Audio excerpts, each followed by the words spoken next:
आज का एपिसोड शुरू करने से पहले तहे दिल से शुक्रिया उन श्रोताओं का जो अपने मैसेजेस से मेरी हिम्मत बढ़ाते रहते हैं। और अगर मैं अपने व्यूज़ के नंबर को देखकर कभी निराश होने लगती हूँ तो उसी समय कोई ऐसा साइन मिल जाता है कि इस बातचीत को जारी रखना है।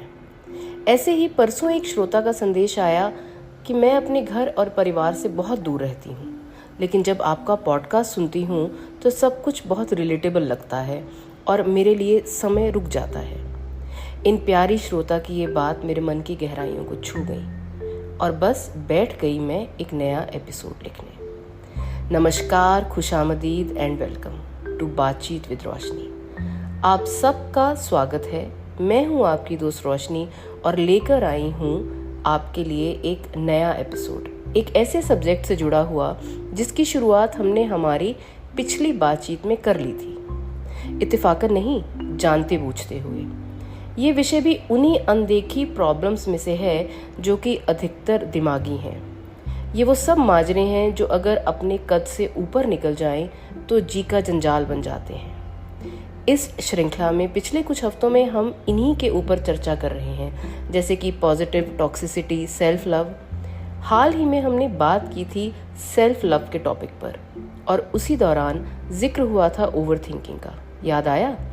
अगर लास्ट एपिसोड सुना था तो पक्का ध्यान होगा इस बात का। तो आज इसी टॉपिक के बारे में कुछ वार्तालाप हो जाए।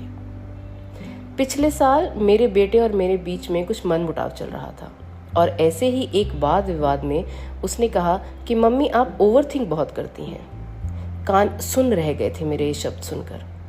किसी अपशब्द के जैसा लगा मुझे ये, क्योंकि मेरी शब्दावली में ये एक सकारात्मक शब्द नहीं था, ये एक बीमारी का लक्षण था। यही होता है जब आप सोशल मीडिया पर बहुत सारे थ्रेड्स और आर्टिकल्स पढ़ते हैं ना, पर्सनल केयर और वेलबींग के बारे में। मुझे लगा कि ये कैसे हो सकता है, मैं तो एक बैलेंस और पॉजिटिव सोच की मालिक हूँ। अब इसका जवाब कौन दे? किससे पूछें कि आप ऐसे नाजुक सवाल जिसके जवाब से ही आपको डर लगे? पति से पूछेंगे तो सही उत्तर मिलने से रहा। बेटी, बहन या कोई दोस्त, वो भी कोई आलोचना करने से कतराएंगे ही कि कहीं मम्मी या दीदी दुखी ना हो जाएं। इन सब लोगों की कोशिश होगी कि एक पॉलिटिकली करेक्ट जवाब दे दें, और ऐसा जवाब ढूंढने के लिए मैं नहीं निकली थी। मुझे चाहिए था एक निष्पक्ष उत्तर। ऐसे बेशकीमती आत्मनिरीक्षण के मौके जिंदगी कभी कभार ही आपके समक्ष रखती है, जिन्हें कोशिश करके गंवाना नहीं चाहिए। अगर ये कहूँ कि मैंने इस मौके का स्वागत किया था या इसको लपक लिया था तो गलत होगा। अपने लिए ये शब्द सुनकर दुखी हुई थी मैं, तो स्वागत कैसे करती? लेकिन दूसरी ओर ये भी लगा कि अगर बेटे को लग रहा है कि माँ ओवर थिंक करती हैं तो एक बार जांच कर लेनी चाहिए। ऐसा ना हो जाने अनजाने में ये मेरे स्वभाव का एक हिस्सा बन जाए और मेरे परिवार और मेरे प्रियजनों के लिए पीड़ा का विषय, क्योंकि ये नामुराद भी अपने आप ही दिमाग में घर कर लेती हैं और फिर बन जाती हैं कारण मनोरोग का। तो इसलिए समय रहते ही ये कदम उठाना मैंने अपने लिए उचित समझा। सबसे पहले तो ये समझते हैं कि ओवर थिंकिंग होती क्या है। ओवर थिंकिंग होती है अत्यधिक सोचने की स्थिति। जैसे कि आपको किसी ने कुछ हर्टफुल कह दिया तो उसका विश्लेषण करना, बार बार उसने ऐसा क्यों कहा, कैसे कह दिया, ये सब सोचकर इस दुख को बराबर जीना और खुद को हील नहीं होने देना। ऐसे और भी कई उदाहरण हैं, जैसे कि किसी काम की तैयारी करने में, प्लानिंग करने में ज़रूरत से ज़्यादा समय लगाना, उसके होने वाले परिणामों को लेकर भय में रहना, कुछ चीज़ों को अपने दिमाग में बार बार दोहराना। ये सब मानसिक रूप से थका देने वाले क्रियाकलाप हैं। इनसे चाहे अनचाहे हम मनोरोगी बन सकते हैं। पास्ट और फ्यूचर के बारे में सोचना, ये दो ओवर थिंकिंग के सबसे फेवरेट टॉपिक हैं। चाहे मैं हूँ या आप, हम सब अगर सब कुछ ठीक चल रहा है तो आने वाले समय के बारे में सोचना चाहते हैं, कुछ नए की प्लानिंग करना चाहते हैं, कुछ तैयारी। और ऐसे समय में पास्ट की तरफ हमारा ध्यान अमूमन नहीं जाता, क्योंकि मन अंदर से तृप्त है, उमंग से भरा हुआ है और नई योजनाएं बनाना चाहता है। लेकिन ओवर थिंकिंग एक ऐसी दीमक के जैसा है जो दबे पांव आपके भविष्य में सेंध लगाता है। आपकी खुशगवार डिस्कशन में, प्लानिंग में कब ये शक की घुसपैठ लगाकर कब दहशत फैला देगा, आपकी उमंग को दबोच लेगा, आपको इसका पता भी नहीं चलेगा। ऐसा हो गया तो, वैसा हो गया तो, इसने ये कर दिया तो, वो कह दिया तो, ये सब सवाल आपको निगलने लगते हैं। ऐसा होता है ओवर थिंकिंग नामक दानव। मैं ये हरगिज नहीं कह रही हूँ कि परिस्थितियों के लिए हमें तैयार नहीं होना चाहिए, उसे हम ओवर थिंकिंग की कैटेगरी में नहीं डाल सकते। जैसे अगर ऑफिस में किसी इंपॉर्टेंट मीटिंग के लिए आप टीम के एक नहीं 2 मेंबर्स को तैयार रखते हैं कि मान लीजिए अगर किसी कारणवश ए नहीं आ पाया तो बी उस सिचुएशन को संभाल लेगा। जैसे आप किसी मीटिंग के लिए जा रहे हैं और गाड़ी का टायर कहीं पंचर ना हो जाए इसलिए एक स्पेयर टायर रखते हैं, लेकिन दूसरी गाड़ी तो साथ लेकर नहीं चलते हैं कि अरे मान लीजिए इस गाड़ी में आग लग गई है, इसका एक्सीडेंट हो गया तो मैं झट से दूसरी गाड़ी में बैठ जाऊंगा। इसे ओवर थिंकिंग कहते हैं। तो ओवर थिंकिंग और फॉरवर्ड थिंकिंग में बस ये महीन सा ही फर्क है। थोड़ी बहुत फिक्र करना, 1-2 कदम के पहले तैयारी करना, ये ठीक है, लेकिन अगर तेज कदमों में, घबराहट में, अपने आसपास के बारे में सचेत ना होते हुए अगर हम चल रहे हैं तो अपने ही पैरों से उलझकर गिर जाएंगे। ये खतरा हमेशा मंडराता रहेगा। इसलिए जब अतीत के पन्ने उड़ उड़ कर अपनी स्याही से आपकी आंखों और दिमाग को धूमिल करें तो आंखें एक पल के लिए बंद कर लीजिए और उंगली के पोर से इस स्याही को काजल की एक लकीर बनाकर अपने चांद से चेहरे की चमक बढ़ा लेना। आंखों को मलकर इस स्याही से अपने रूप को न जला लेना। चलिए वापस चलते हैं उस छोर की ओर जहाँ से आज का किस्सा शुरू हुआ था, ताकि दोनों सिरों को मिलाकर देखें तो सही कि बातचीत करते हुए कहाँ पहुँच गए हम।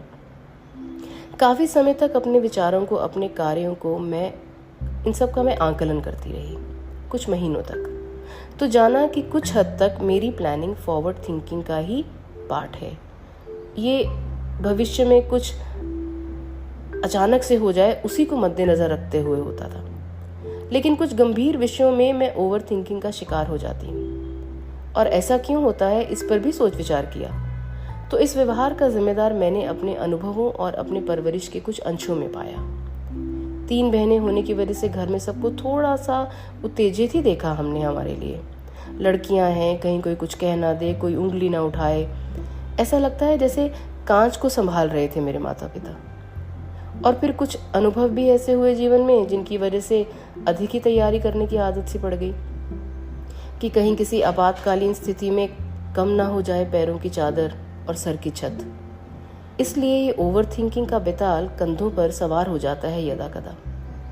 अपने बेटे के साथ हुई इस मतभेदी बातचीत के बाद जब ये रियलाइज़ किया तो कुछ स्ट्रैटेजी बनाई मैंने खुद को बैलेंस में रखने के लिए। वही आप सब मित्रों से भी आज शेयर कर रही हूँ जाते जाते। देखिएगा अगर आपके भी काम आ जाए। जैसे ही कोई विचार मुझे थकाने लगता है या मैं उसके बारे में बात करके परेशान हो जाती हूँ तो ये मैं समझ आती हूँ कि ओवर थिंकिंग की और बढ़ता हुआ विषय है ये।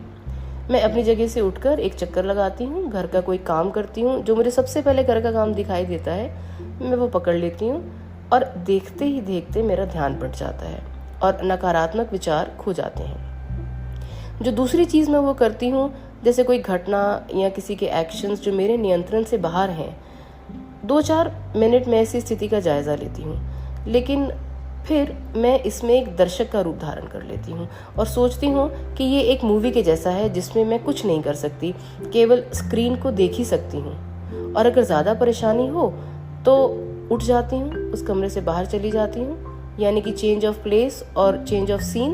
यकीन मानिए ये बहुत कारगर है। आप कोई भी युक्ति की रचना अपने हिसाब से कर सकते हैं, जैसे कि रोज़ जर्नल लिखना। ये काफ़ी बढ़िया ट्रिक है अपनी थॉट्स को ट्रैक करने की, उन पर नज़र रखने की, उन्हें मॉनिटर करने की, जो कि मुझे मेरी बेटी ने बहुत बार बोला, सजेस्ट किया कि मम्मी आप जर्नल राइटिंग शुरू करिए।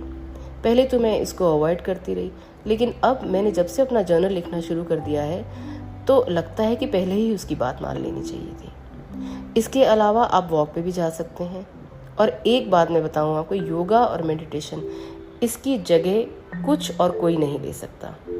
और इसके अलावा भी जो चीज़ आपको शांत करती है, आप अपने लिए वो तरीका इजाद कर सकते हैं। बस एक ही बात का ध्यान रखिएगा, अपने विचारों की डोर को अपने हाथ से न छूटने दीजिए और ना ही विचारों की पतंग को अपनी आंखों से ओझल होने दीजिए। जब लगे पतंग नियंत्रण से बाहर हो रही है उसे उतार लीजिए। उस दिन अगर मेरा बेटा ये वर्ड ओवर थिंकिंग यूज़ ना करता तो मैं शायद आत्मनिरीक्षण नहीं कर पाती और आपसे इसके बारे में बातचीत भी नहीं होती। तो ये एपिसोड हमारे बच्चों के नाम, जो जाने अनजाने ज़िंदगी की अनमोल सीख हमें दे देते हैं। आज के लिए इतना ही। अब समय है आपसे विदा लेने का। चलते चलते ये लाइनें जो कहीं पढ़ी थी मैंने और शायद गुलजार साहब की हैं, इस मौके के लिए दुरुस्त लग रही हैं। वो आपकी नज़र। ना राज है ज़िंदगी, ना नाराज़ है ज़िंदगी, बस जो है वो आज है ज़िंदगी। तो आज की ओर स्पॉटलाइट करते हुए मैं आपकी दोस्त रोशनी चलती हूँ। जल्द ही मिलूंगी आपसे एक नए एपिसोड के साथ। तब तक जुड़े रहिए।